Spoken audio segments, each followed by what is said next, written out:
All right, let's just end this series by looking at a bunch of deck photos.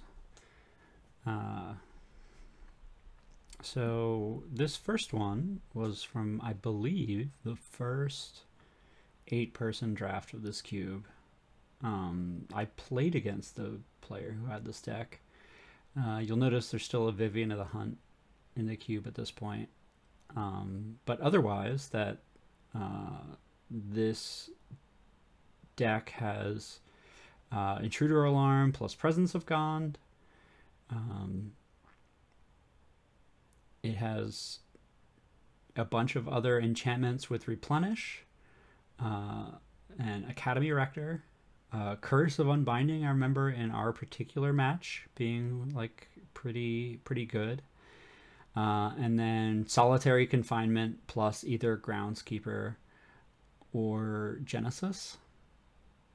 Oh, and Karmic Guide Revelar. So I don't believe any way to sacrifice them. So it's just sort of the infinite value Karmic Guide Revelar. No way to like combo out per se. Yeah, this was. I really enjoyed the game that I played against this deck, or the match that I played against this deck.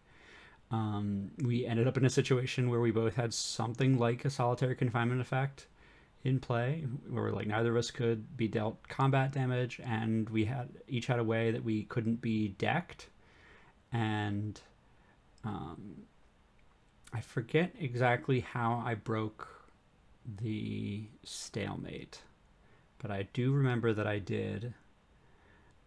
And they have Shroud, so I'm not sure.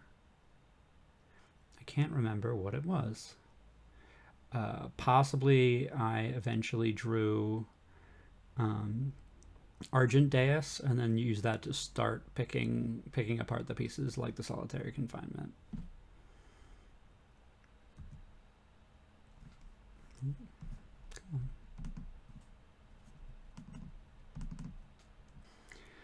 Okay, several of these pictures are from Vertex this winter, earlier this year. I actually got in 2 drafts of this cube, one on Friday night and then one on Sunday night. Real bunch of sickos. Great time. This particular, I don't have a lot of details of how this particular drafter felt about their draft. Obviously, they have Draneth Magistrate plus Knowledge Pool. They also have Teferi's Protection plus Panoptic Mirror to take no turns, as it were. And then also just like Hatred. They also have Beacon of Immortality with False Cure. Yeah, just a decent amount of combos, a slightly more aggressively focused deck, and some reasonable like tutoring between Wishclaw Talisman and Demonic Consultation. I believe this player did die to Demonic Consultation once, but I could be wrong about that. This is one of the decks that I drafted at Vertex, where I early-ish picked an Enduring Ideal and then decided I was going to aggressively pick things that worked with Enduring Ideal. So, I have a decent amount of top end with Sandworm Convergence and Lay Claim, and Collective Restraint as like a good defensive card. And then a Honden to sort of piece things together, Academy Rector, and nothing to get that apart. I also really enjoyed, this was the first draft where I realized that I could use Enduring Ideal to find Jukai Naturalist or Nyxborn Behemoth, and then Intruder Alarm, and then Presence of God, and only search for enchantments to eventually go off with a different combo after quote-unquote going off with Enduring Ideal. That was like very, very fun for me to realize. Also, this deck has 2 non-permanents if you cast 3, including Enduring Ideal. If you cast Warp World, Um, and I think I only drew Warp World once and had to cast it very defensively in a situation that I was already behind on permanents. It did not go great, but I think the idea is reasonable. This also lets, part of my thinking was it would let me, give me a reason to put Presence of Gond on a creature early, just to start getting more permanents in play.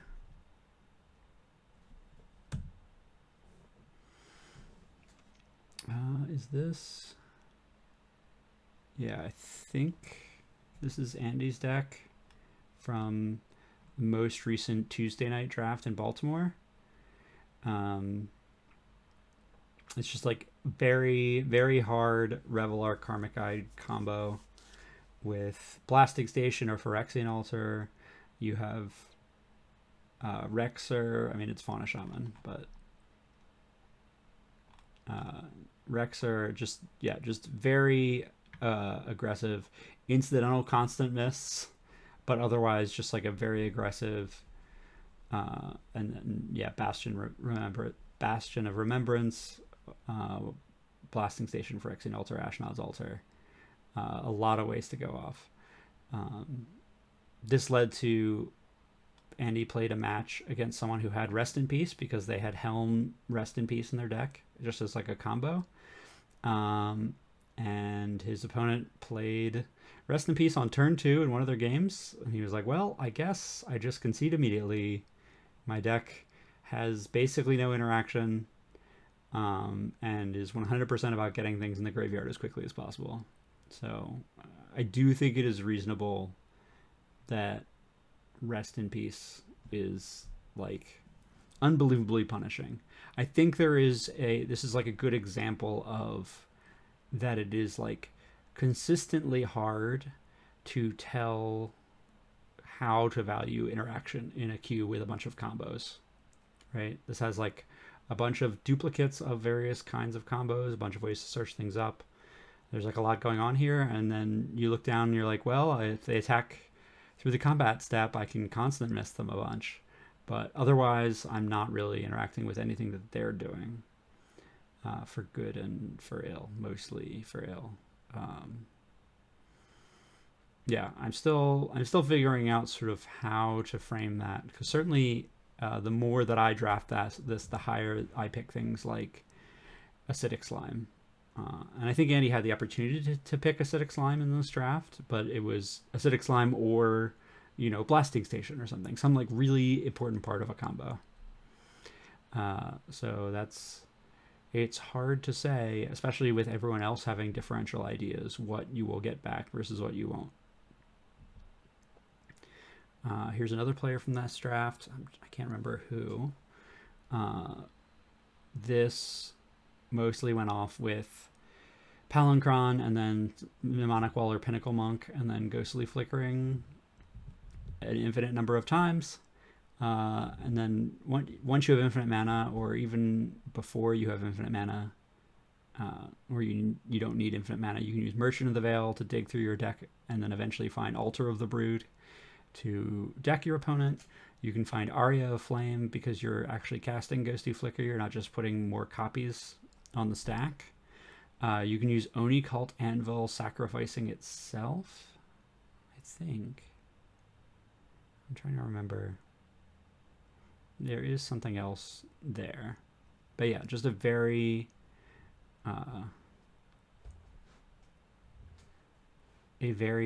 focused deck. I really enjoyed the match I played against this deck. At one point, I had to kill Palancron like 4 or 5 times, or attempt to kill Palancron. I had probably every way in my deck to kill Palancron, and then eventually killed Palancron. And I believe my opponent scooped because I had like something in play that was like slowly going to win the match before, I don't know, like Pinnacle Monk Beatdown or something won. This was my deck in that draft. This was right after I added Thought Prison and Red Eidolon, and so Demir Houseguard. And so my thought was, ooh, can I can I build a beatdown deck where like I mostly don't have combos, or I have maybe one or so combos, but I'm mostly trying to beat down. Yeah, the only combos here are Magistrate with Uba Mask or Knowledge Pool. And other than that, it's just like a bunch of interaction and ways to deal damage and beat down stuff. I believe I did get to Hatred someone for half their life and then Thud for the other half of their life post combat, so that was fun. Golem working with Absorb V was very relevant. And Praetor's Grasp was really good, especially in game 2 and 3, once I had like some idea of what combos my opponent had. To not just take a thing that was useful like Teferi's Protection, but I see, I mean obviously Zealous Conscripts is here, but like I see what is the name of the cat? But like another card that combos with Kiki Jiki, but I don't see Kiki Jiki in their deck. I now know they have Kiki. I'm almost certain they have Kiki Jiki in their hand. So that's like a fun bonus of Praetor's Grasp. Things like Praetor's Grasp make the fact that I was like splashing white for 2 cards very relevant, because, for example, it allowed me to take Teferi's Protection against the deck that had white. So the fact that Praetor's Grasp doesn't have the quote-unquote new black stealing text of you may spend mana as mana of any type to cast that spell makes the fact that you might be playing extra temples or surveil lands, like, those are simpatico. I have yet to cast Karavek Spite. Gosh, I really want to keep Karavek Spite in here despite how bad it is. This is another player's. Is this from? I'm trying to look to see. Okay, so this was, I believe, from Vertex, because the Riveteers, Obscura, etc. fetches are still in. Yes, it definitely is, because it has Mirror Entity. So this deck has mostly no combos, it looks like. Yeah, not really a lot of combos. Just kind of a weird Abzan mid-rangey deck that then has Mirror Entity. And this is the draft that caused Mirror Entity to leave the cube, because as many weird kooky combos that Mirror Entity can produce, the main combo that it produces is Mirror Entity plus mana, and then you just like attack your opponent for 30.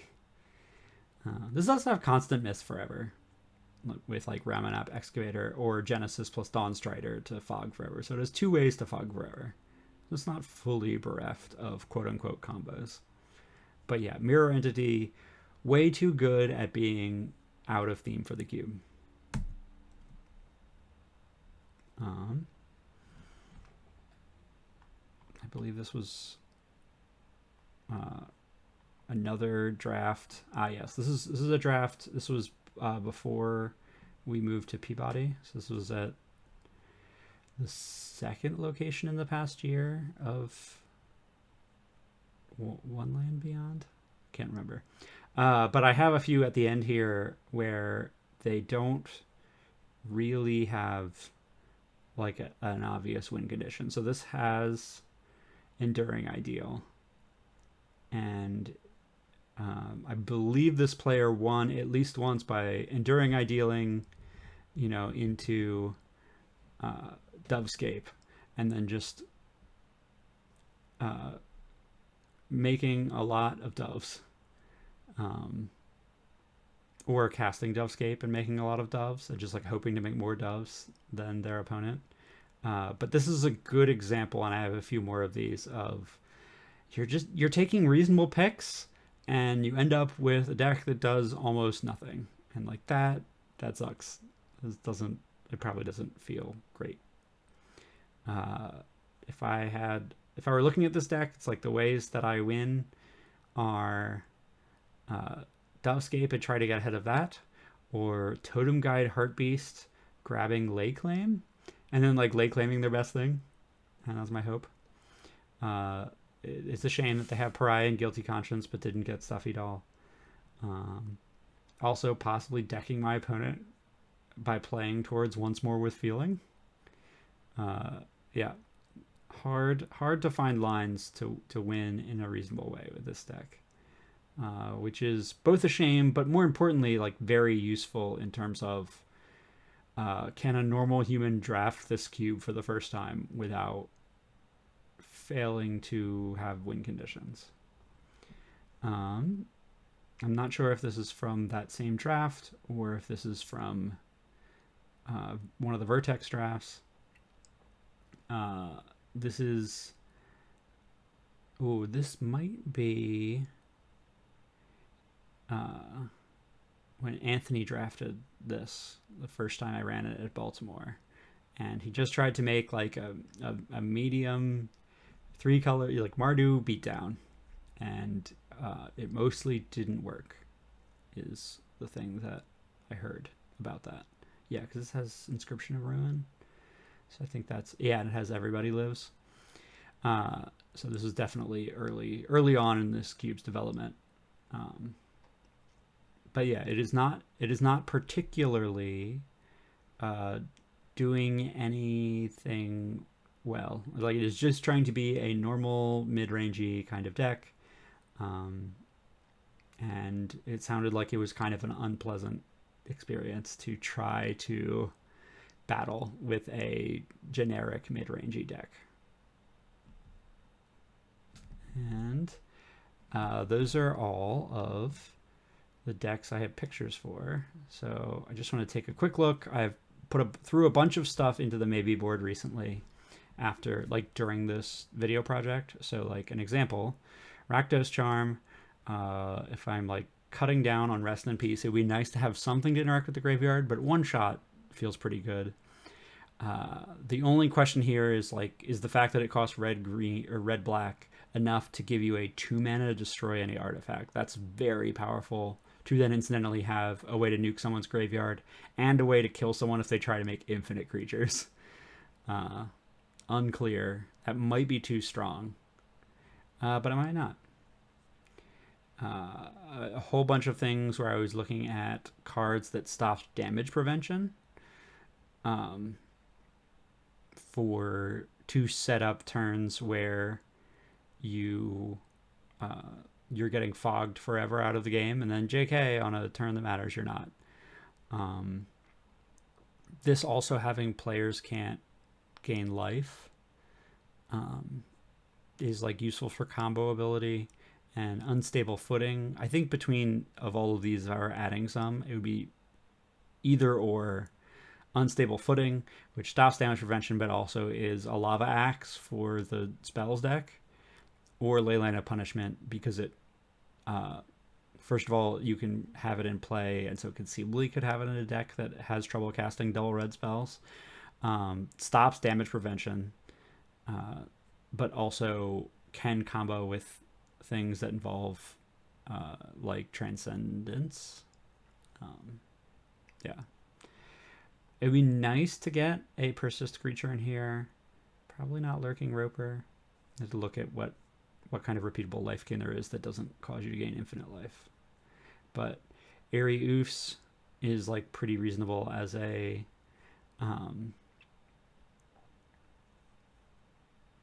way to, for example, deal 5 damage to a flyer. And then the two that I would be probably more interested in, Grazing Kelpie is nice because it adds a Persist creature for some kind of Persist combo. And also putting a target card in a graveyard on the bottom of its owner's library allows you to go infinite if your deck is down to 0, but also is point graveyard removal. I feel pretty positive about adding Grazing Kelpie. And Kitkin Spellduster is opening the question of, do I want another piece of enchantment interaction? You know, it costs 7 across 2 turns to destroy an enchantment, but you get to do it twice, and it's like a Persist combo card. So this might be too good. but I feel like I almost certainly want to add Grazing Kelpie. And then I was looking at like other ways to destroy artifacts or enchantments. So obviously dragons look good for this because you can dragon storm them or cast them in red green like into play, and then for example, Horde Smelter Dragon, like 6+4 is pretty reasonable even for repeatable artifact destruction, whereas this has to die. Indomitable Creativity feels like it could be good as a maybe I have a combo and I'm like executing on my combo on this at the same time that I'm destroying part of your lock pieces or whatever. So I'm definitely considering that. Volcanic Submersion is just, well, what if you could destroy artifacts or lands, but it was really expensive and had a cycling buyout? So those are some of my thoughts for things that might end up in here over some of the cards that I noted are less interesting. And let's just finish this whole series off with sample pack. Oh boy. So if I open this first pick, I'm taking Zealous Conscripts. I've talked before, possibly even during one of these Cracker packs, about my love of Zealous Conscripts. I think Urn of Godfire is really underrated, both as a bad mana fixer, but also as removal of any kind. Lay Claim for like a similar reason, just like removal, especially this sort of like stealing removal, but just unconditional targeted removal in general, I think is really powerful in this cube. Let's see. Ashnod's Altar is pretty good. I think all the instant free sacrifice outlets are really powerful. So that's probably up there. I think those are probably my top 4. And if I'm picking with my heart, I'm picking Zealous Conscripts, and then I think either Ashnod's Altar or Urn, and then the other one, and then Lay Claim is my 4th. Before I start getting into lands and some other combo pieces. If I'm picking with my head, it might still be Zealous Conscripts. Like, Zealous Conscripts is very powerful on rate for this cube, which was like a little bit of the intent. Like, I knew that I was maybe taking a risk by putting Zealous Conscripts in this cube beyond it just being a combo with Kiki Jiki. All right. Well, this isn't to say that I won't ever come back and do another video of this, but this is finally the end of the first run of these videos about this cube. I'm hoping to find some sickos to run it after hours at DMV CubeCon, which is coming up this weekend.